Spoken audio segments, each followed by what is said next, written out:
Hello చూడండి friends, ఇలాగ చామంతులు ఎంత బాగా కాసాయో ఈసారి.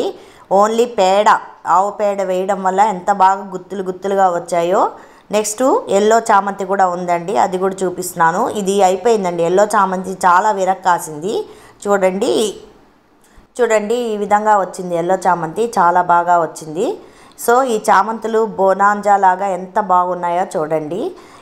ఈ చామంతులు రేపు మా సింహాచలం స్వామికి వెళుతున్నాయి అర్చనకి. అక్కడి నుంచి నాకు తెమ్మని పిలుపు వచ్చింది, నేను పంపిస్తున్నాను. చాలా ఆనందం వేసిందండి. సో ఈ విధంగా ఎంత బాగుంటాయో మన మొక్కలు. ఓన్లీ ఆవు పేడ వల్ల ఇంత లాభము, ఇంత పంట అనేది మాకు వచ్చిందండి.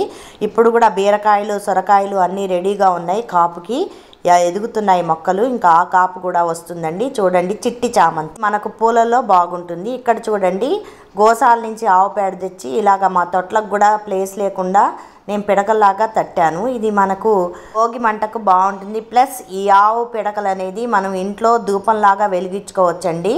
దోమలు రావు. నెక్స్ట్ మంచిది, ఇంట్లో నెగటివ్ ఎనర్జీ అంతా పోతుందండి. సో ఇది కూడా మంచి టిప్ అండి. సో ఆవు పేడతో మనం ఎన్నెన్నా ఆర్గానిక్గా చేయొచ్చండి. అది మన ఆవు గోమాత యొక్క ఉపయోగం. Please like, share and subscribe my channel అండి.